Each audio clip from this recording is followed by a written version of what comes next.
लखनऊ विकास प्राधिकरण के जोन 2 के अंतर्गत आशियाना और कृष्णानगर इलाके में चल रहा है एक बड़ा खेल। आवासीय कॉलोनियों को बदल दिया गया कमर्शियल अड्डों में। जहां कभी लोग सुकून से रहते थे, अब वहीं चल रहे हैं hotel, club, restaurant, car washing point और न जाने कितने व्यवसाय। ये सब कुछ हो रहा है खुलेआम और सबके पीछे है एक नाम, सुपरवाइजर चंद्र प्रकाश, जो पिछले 5 सालों से जोन 2 में अपनी गहरी जड़ें जमा चुका है।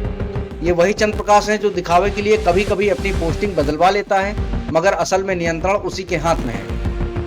आरोप यह भी है कि जब जोन में जेई ऋतुपाल तैनात थे, उन्होंने कई अवैध निर्माणों पर सीलिंग कार्रवाई की थी, लेकिन इन सीलों को खुलवाने का इंतजाम भी उसी सुपरवाइजर ने किया, जो अब पूरे इलाके का असली किंग बन चुका है। सेक्टर एच ए नाम अब सिर्फ एक कॉलोनी नहीं बल्कि एक मिसाल है इस बात की कि किस तरह एलडीए के नियमों को ताक पर रखकर आवासीय क्षेत्र को कमर्शियल हब में बदला जा रहा है।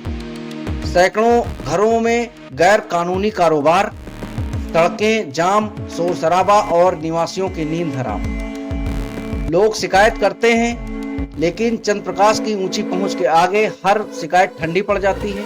कहने को तो जेई विपिन बिहारी राय को यहां परिवर्तन के लिए तैनात किया गया है, मगर हकीकत यह है कि उन्हें भी सुपरवाइजर ने अपने हिसाब से चलवा रखा है।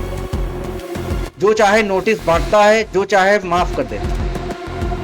यही नहीं, एसकेडी अस्पताल और अपोलो अस्पताल के बीच मंदिर के बगल और उसके सामने कई विशाल निर्माण खड़े किए जा रहे हैं बिना पास मानचित्र के, और कुछ तो मानचित्र उल्लंघन करते हुए इन पर पहले कार्रवाई भी हुई थी, लेकिन आज वो कार्रवाई कागजों तक सिमट गई है। ये मामला सिर्फ अवैध निर्माण का नहीं है, ये मामला है सिस्टम की मिलीभगत का। एक ऐसा नेटवर्क जो नोटिस और नकदी के बीच में प्रशासनिक ईमानदारी को कुचल देता है। और सवाल उठता है, क्या एलडीए ने कभी इस पूरे खेल पर नजर डाली? क्या किसी अधिकारी ने जांच बैठाई?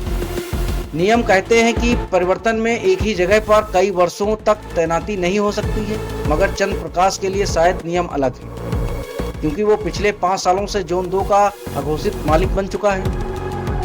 यह सिर्फ अवैध निर्माण नहीं बल्कि आवासीय जीवन पर हमला है। कानून कहता है किसी भी आवासीय क्षेत्र में कमर्शियल गतिविधि नहीं की जा सकती, पर यहाँ एलडीए के आदेशों की खुलेआम धज्जियां उड़ाई जा रही हैं। अब सवाल सीधा है, क्या लखनऊ विकास प्राधिकरण इस खेल को जानबूझकर देख रहा है, या फिर इस नेटवर्क की जड़ें इतनी गहरी हैं कि कोई बोलने की हिम्मत नहीं कर पा रहा है?